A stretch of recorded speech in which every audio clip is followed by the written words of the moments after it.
As technology progresses and more powerful hardware is made available for everyone, video game developers rely on new and upgraded graphic engines to deliver the most breathtaking scenery and most convincing environments possible. Since the dawn of video games, graphics have improved hundreds, if not thousands of times, and now, in 2016, a lot of games are near photorealistic. Even a few years back, there was still a difference between cutscenes and real-time gameplay.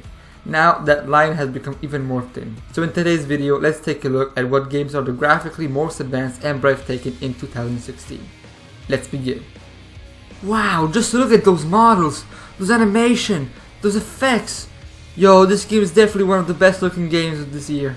Joking, okay? Anyway, even though not the masterpiece everyone was looking forward to, Street Fighter V was a pretty damn fine looking game, even on the PS4.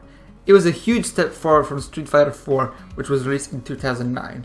This iteration of the series features highly detailed models, partnered with some great animations, highly stylized effects for the characters' various moves, and vivid, gorgeous backgrounds that just oozed with style. While not the most praised Street Fighter, it will certainly be remembered as one of the prettiest.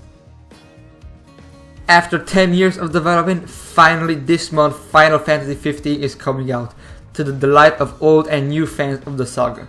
Final Fantasy has been known for some very high quality cutscenes from the 7th iteration onwards, even if in-game graphics don't look that stellar. From 15, it looks that Final Fantasy will be remembered as all-around great looking graphics. Developed by Square Enix, the Luminous engine seems it will have numerous applications, but for now this game is the first example of it. While being shown, Final Fantasy 15 has shown that the engine couldn't handle 30 frames per second with this quality, as seen in the episode Duché and the Platinum demo, and also being highly frowned upon during this year's E3. But since it has gone gold, it seems that the optimization of the game has gone well. While I think it's a bit inconsistent, as shadow quality and distant textures don't look as well as other effects, I think it's still a beautiful looking game, with spectacular character models, animations and effects, and will look at as a rebirth for the saga.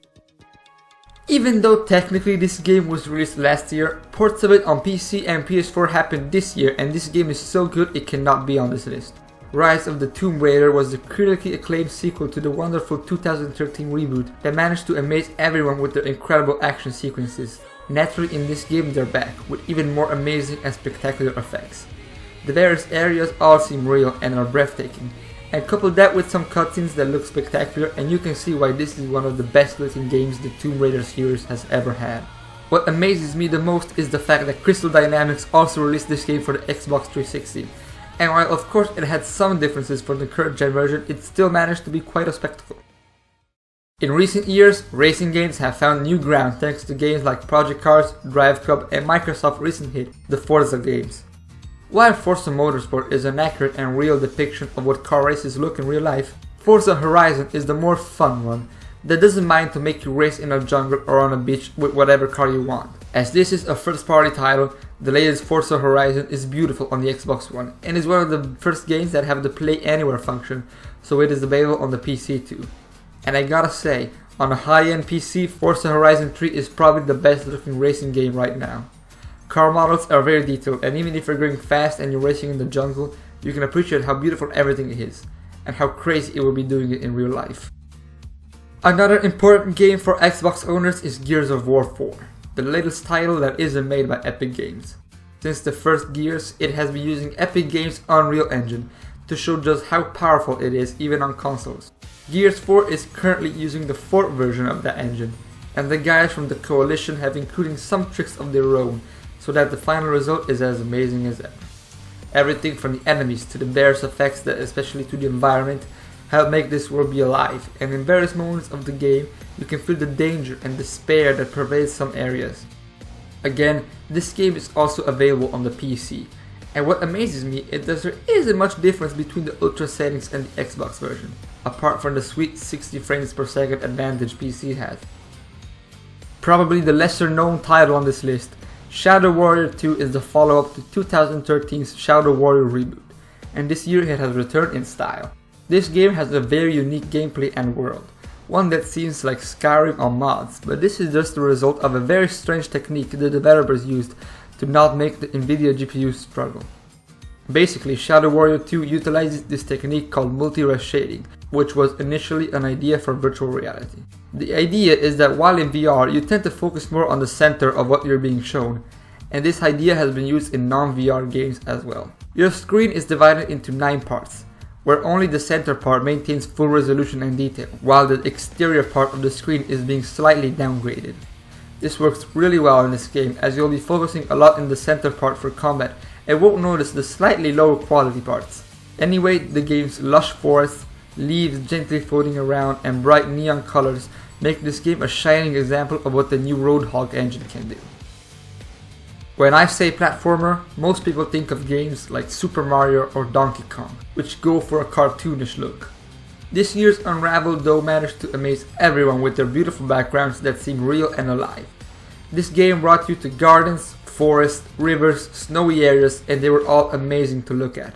The way light shimmers and creates these beautiful effects, and how flowers dance and grass and trees moves, all help you to make you immerse yourself in this peaceful land. You can see the passion this small team that made it had, and they were fortunate enough to be published by EA. Still, I think that even if they wouldn't have been published by them, this game would definitely have garnered attention. When it was released, Doom revolutionized PC gaming forever. In so many ways, I'm not even gonna start. While not being the first 3D game in the market, Doom improved on its older brother Wolfenstein 3D in many ways, such as floor and ceiling textures, different heights, and more. At the time, it was considered remarkable. So when the new Doom came out this year, everybody got to experience that moment again. Currently at its 6th version, the id Tech engine is one of the reasons Doom at its launch was such a success. Featuring fast-paced animation and effects, detailed environment, gorgeous 60 frames per second even on consoles, this Doom was a sight to behold, and it certainly helped make the experience more unforgettable while you were chopping off demons and shooting them in the head. As always, when a new Battlefield game releases, the first thing everyone expects and praises is the new graphics, that for some time have been achieved with EA's incredible Frostbite engine. The level of detail and polish that this game has is really spectacular. We've had a taste of what this engine could do with Battlefield 4, but at that time it wasn't really optimized. Last year's Star Wars Battlefront was kind of a tech demo for it, but it's with this game that it truly flexes its muscles and shows us what it can do, which is recreate how World War I felt like. Mud everywhere, explosions, destroyed houses, planes roaring above our head, and giant blimps crashing in the battlefield. Everywhere you looked, you were amazed at how real and awesome everything looks. But now let's take a look at the game with best graphics in 2016. I'm sorry PC gamers, I'm sorry Xbox fanboys, but every time a Naughty Dog game releases, you know it's gonna set a new bar for PlayStation graphics. The first time I played it, I couldn't believe what I was seeing. Both cutscenes and real-time gameplay, the level of realism was unprecedented. All these large areas, with beautiful forests, buildings, and an incredible level of detail is unlike anything I've ever seen. Every place you go to, from a tropical island, to an ancient mansion, to the cold lands of Scotland, all of these places are jaw-dropping. But the absolute best thing I like about this is that the game is amazing and it never drops a single frame, even if it's on PlayStation 4, that for this level of graphics could seem not powerful enough. I think that the fact that Naughty Dog develops exclusively for PlayStation means that their dev teams know the console inside out, every nook and cranny, even better than Sony employees, and can manage to squeeze every bit of power it has to achieve these graphics. But all in all, Uncharted 4 is a great game, and if you can, I highly advise you to play it. So there you have it, the best graphics of this year's games. From the information we have, it seems yet again that these will be surpassed by next year's games, and that is always incredible. Don't forget to subscribe and share this video if you found it interesting, and hopefully I'll see you in the next video.